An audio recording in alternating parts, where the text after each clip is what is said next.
everybody. My name is Sonya Wong, and I'm one of the founders of QX Financial. I'm joined by a friend of the channel, Phil Shekerlian. I like to call him the estate planning extraordinaire, but he's also, but he's more like, your official title is like a wealth planning Yeah, wealth attorney, and right? succession attorney. So Wealth anything and to do with, succession attorney. building wealth, paying less in taxes, preserving your wealth, and transferring it on to future generations. Thank you very much for sharing your knowledge. And uh, during the last episode, we were going over the disadvantages of doing business as a C corporation. And today we're going to be going over the advantages of operating as a C corporation. So, Absolutely. yeah, I'll let you take the floor, Phil. Thank you. Yeah, thank you for having me again. And yeah, so after we spent most of a video talking about why not to have a C election, why would you want to have a C election? Well, in some cases you may not want to see election, but you're forced to. So if you have a corporation or business entity with over 100 shareholders, you cannot have an S election. S elections only go up to 100 shareholders or owners. So you may be forced to have a C election. But there may also be benefits as well. One of the benefits is the ability to do offerings of stock. There is no limit on the amount of owners, so that allows you to offer, shares to more people, to the general public, and have as many investors as you want. So, something like McDonald's is probably got, I don't even know, thousands, tens of thousands of investors, maybe even hundreds of thousands. That couldn't be accomplished with anything other than a C election. There's also no limits on who the owners are. Some of the other elections have a limit. It has to be a living person, and they have to be located in the U.S. With a C corporation, it could be a foreign entity, it could be a foreign person. There's all different types of ways that you could own a C election, and there's no restrictions on who those owners are. A C election also allows you to have the ability to offer preferred stock, and preferred stock is a way of getting dividends before the rest of the shareholders get dividends. You can't do that with an election or any other tax election. Um, Another one is if you are not a fan of the calendar tax year and you would instead rather have a fiscal tax year, this allows you to set up a fiscal tax year of basically any 12-month period that you want it to be. Um, Another benefit is there's a lot more tax deductions that you can take with a C election that you can't take with any other one. One of the biggest ones is fringe benefits for your employees. So if you plan on having a lot of employees and you want to offer different benefits to them, you may want to consider doing a C election because you can't give some of the benefits with an S election. And when I say employees, the employees includes the owners as well. So if you have a business and you want to provide yourself some of these benefits, and I'll go over these benefits in a moment, but if you want to provide these benefits for yourself, you may have to have a C corporation to do, or a C election to do that. Some of those benefits are like an FSA account. You could have an HSA with an S election or a C election, but you can only have an FSA with a C election. You could not have Yeah, it and with an an S election. HSA is a health spending account, right? For Correct. those, yeah. Correct. And an And FSA is a flexible, I think, savings or spending account. And although yeah, they're very similar, they help you pay for medical expenses with pre-tax dollars. There are some differences on them. Like, for instance, one of them you can roll over to the next year if you have any left, and the other one you can't. So there are some small differences with those. Another one is disability insurance. If you're offering disability insurance for your employees in the situation where usually wouldn't be employees, it would be more like management or CEO or even shareholders. But if they become disabled and are unable to work, then you can offer them insurance if you have a C election. Another benefit you could offer to your employees would be daycare assistance. So if you have an important employee that you want to keep, but they have to look out for their kids. I mean, obviously with COVID going on, that's changed quite a bit, but in the past, it's been pretty common for some of the larger employers to offer assistance to their employees to care for their kids, and the employers get a tax deduction for doing so. Cafeteria plans, same thing. Group term life insurance, that's a big one. You see a lot of people that say, I have insurance through my employer, and that's because their employer has a C election. Couldn't do it with an S election. Paying for health insurance premiums, if your employer subsidizes your health insurance premiums, if the premiums for you are actually $400 to $500 a month, but you pay $26 a paycheck, that's because your employer has a C election and has that ability to subsidize your insurance cost, and they get a deduction for doing so. Offering retirement plans and pensions, gym memberships, and also moving and housing benefits to some employees. Those are all benefits that could not be offered with any type of structure other than a C election. Another one is charitable contributions, both for tax purposes and just for, well, I guess there's three purposes: for tax purposes, for promoting and advertising purposes, and just to do the right thing and be helpful. A lot of companies like to donate to charity and help with charity. The only type of company that can write that off is one that has a C election.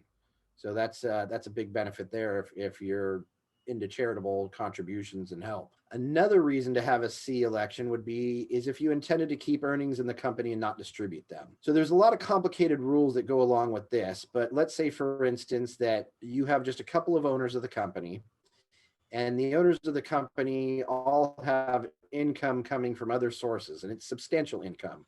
Maybe it's some investments or some other businesses or whatever, but let's say there's quite a bit of income coming from other sources, and those owners are in the top tax bracket. Well, in that case, you don't want to have a pass-through entity because you're going to be paying, 55, or it depends on what the tax rate's going to be. It's supposed to go up again this year, but let's say 50% taxes on a pass-through entity.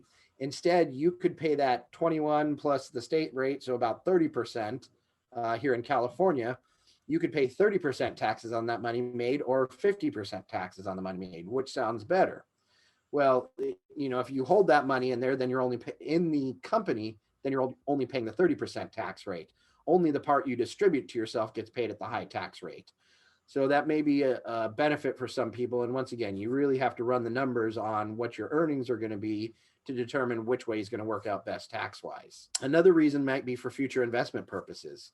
Maybe the company is looking to buy real estate. Say you have a law firm and you are renting your building out. Maybe you're tired of renting it out and you want to buy a building and not have to pay that rent, or you just want an additional investment. Then the company can retain those earnings in the corporate account and then buy the building with that money, and they've only paid the taxes on the 30% tax rate. Asset protection purposes. Maybe the owners have some lawsuits going on from some previous businesses. Somebody's suing them, and if they were to distribute or pay themselves money out of the corporation, well, if they had an S or any type of pass-through, all the money would be forced out to them, and then that money could be taken as a asset in a lawsuit. Whereas in a C corporation, the money stays in the corporation and it's not touchable by any creditors of the individual owners. You may be able to pay less in state income taxes. So let's say the corporation is located in Wyoming, which has no state corporate income tax. Then the business in Wyoming wouldn't pay any state income taxes. The only state income taxes would be paid upon salary or dividends to the owners, and that would be paid on their personal tax returns based on the state they live in. So you could save on state taxes as well. There are limits as to how much money you can accumulate in a C corporation, though. There's something called an accumulated earnings tax. And basically what that says is that it starts off with a presumption. So if you retain more than $150,000 in a corporate bank account for a personal services business, or $250,000 for any other type of business, it is presumed that you are doing that in order to avoid paying taxes. And you cannot do it just to avoid paying taxes. Well, some of these bigger corporations, like I had mentioned McDonald's earlier, they obviously have to have a lot more than $250,000 in their corporate operating account because they're so massive. So you can overcome that presumption with showing that you have a reason to accumulate more than that $250,000 amount. One of those reasons might be to purchase real estate to house your business in. Another one might be because you have so many locations and you need to have operating expenses for a minimum of 6 months for all of your locations, or whatever the case may be. You can overcome that presumption.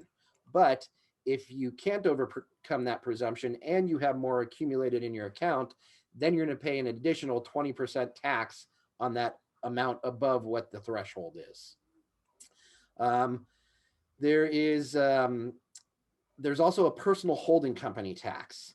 If more than 60% of the income in your C election comes from passive income, which means that you don't have an operating business that's generating the income, it is instead like you have real estate and rent is coming in and you're profiting off of the rent. You're not doing any work for that rent. The asset is doing the work for you.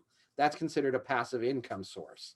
And if more than 60% of that comes from passive income in your C election, then you have to pay a 20% tax as well. Like I said, rent and real estate, annuities, royalties, some other types of passive income are all subject to that. Finally, one of the biggest benefits to having a C election is if that company is set up properly and the C election is elected, the first $10 million in capital gains can be exempted from capital gains tax. And yes, I said that correctly, the first $10 million.